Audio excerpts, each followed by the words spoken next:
Hi, I am here to tell you a very beautiful teaching story of a girl named Fatima. The title of my story is Fatima the Spinner and the Tent. My name is Samia Marine Andrew. Kindly subscribe and drop your comments. And if you like my story, kindly share it with your friends.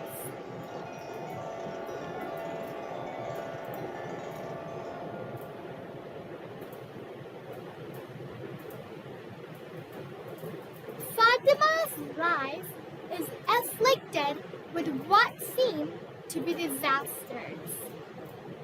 Her journey leads her all the way from Morocco to the Mediterranean, Egypt, Turkey, and finally to China. It is in China that she realizes that what seemed at the time to be really unfortunate events were an integral part of her eventual fulfillment. This teaching story is well known in Greek folklore, but this version is attributed to Sheikh Muhammad Jamaluddin of Adrianople in Turkey, who died in 1750. Once in a city in the farthest west, which is Morocco, there lived a girl by name Fatima. She was the daughter of a prosperous spinner who taught her to spin. One day, her father said to her, "Come, daughter, we are going on a journey, for I have business in the islands in the Mediterranean Sea. Perhaps you may find some handsome, good situation whom you can take as a husband."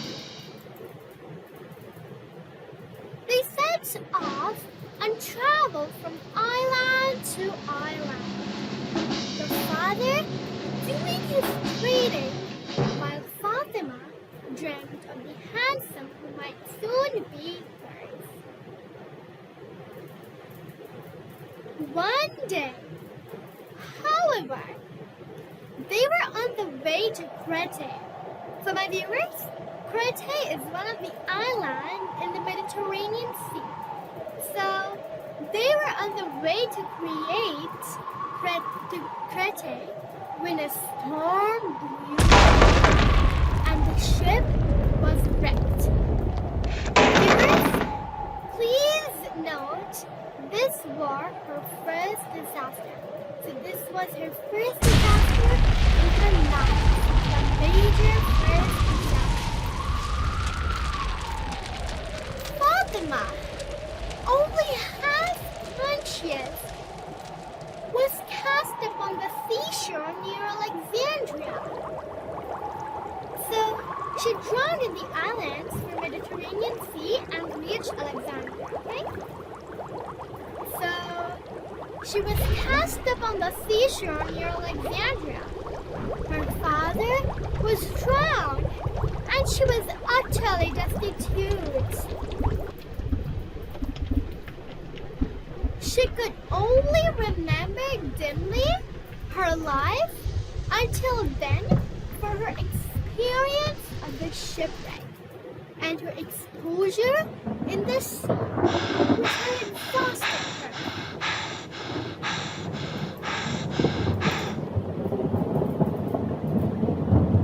While she was wandering on the sands, a family of weavers found her. Although they were poor, they took her into their humble home and taught her their craft. Thus, it was that she made a second life for herself. So I'm saying second life because second life after her first disaster after losing her father. So it was that she made a second life for herself. And within a year or two, she was happy and reconciled to her alive. But one day, when she was on the seashore for some reason, a band of slave traders landed and carried her along with other captives away with them. So viewers, this happened to be her second major disaster. Although she bitterly lamented her new situation, Fatima found no sympathy from her captors who took her away to Istanbul to sell her as a slave. You know where Istanbul is, right? Her world had collapsed for a second time again.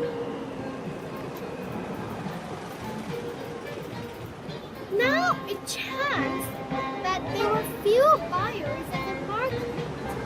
One of them, who was a man who was looking for slaves to work in his woodyard, where he made masks for ships. So, friends, who doesn't know what ship masts are? They are vertical wooden parts. I'll show you. So they're vertical wooden parts, these wooden parts installed in a ship, as shown in this picture over here. These vertical wooden parts. So these are the ship masts. So coming back to the story, when he saw the dejection of the unfortunate Fatima, he decided to buy her.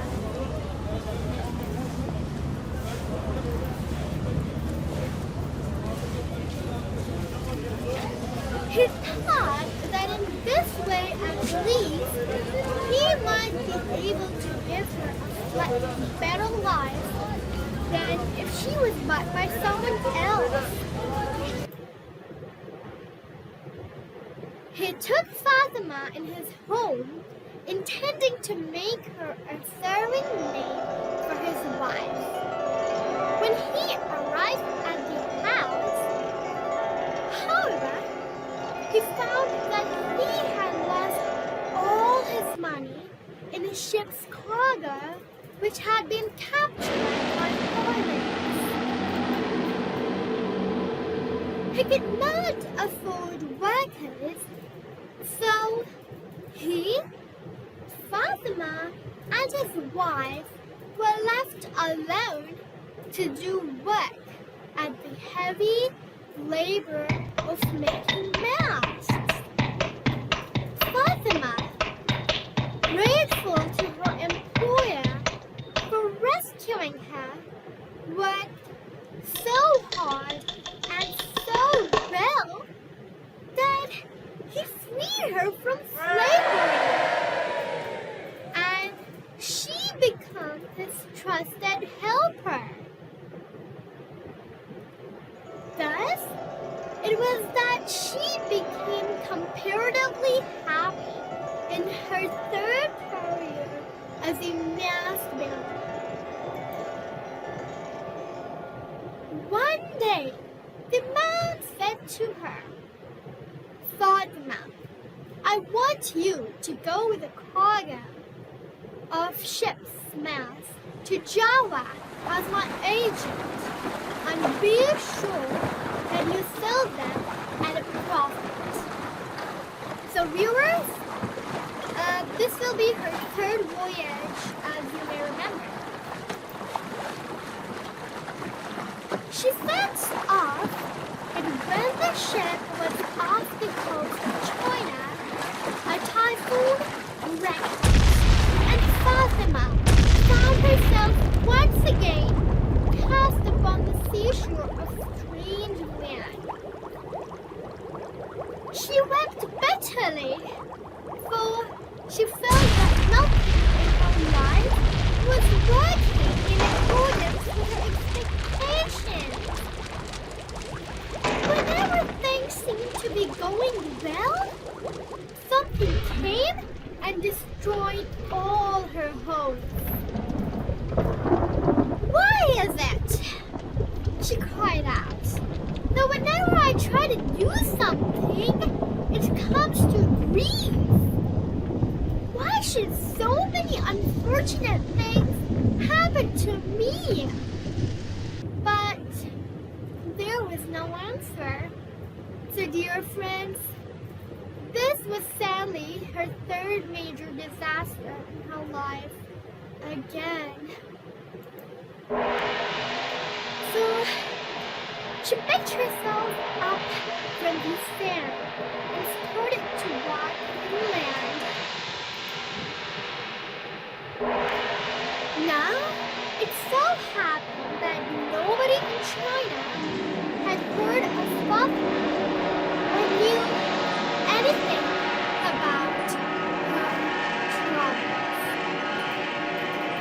But there was a legend that a stranger, a woman, would one day arrive and that she would be able to make a tent for the emperor. And since there was as yet nobody in China who could make tents, everyone looked upon the fulfillment of this prediction with the liveliest anticipation. Emperors of China wanted to make sure that this stranger, when she arrived, would not be missed. So, once a year, they sent heralds to all the towns and villages to the land, asking for any foreign woman to be produced at the court. When Fatima stumbled into a town by the seashore, it was one such occasion. The people spoke to an interpreter and explained that she would have to go to see the emperor. Lady, said the emperor, when Fatima was brought before him, can you make a tent? I think so, said Fatima. She asked for rope, but there was none to be had. So remembering her time as a spinner, she collected flax and made ropes out of it. Then she asked for a strong cloth, but the Chinese had none of the kind that she needed. So drawing on her experience with the weavers of Alexandria, she made some sturdy tent cloth. Then she found that she needed tent poles, but they were not in China. So Fatima, remembering how she had been trained by the Nias building in Istanbul, cunningly made strong tent poles. When these were ready, she racked her brains for the memory of all the tents she had seen in her child. Oh, and lo, a tent was made. When this wonder was revealed to the Emperor of China, he offered Fatima the fulfillment of any wish she cared. She chose to settle in China, and where she remained happily surrounded by her children until the end of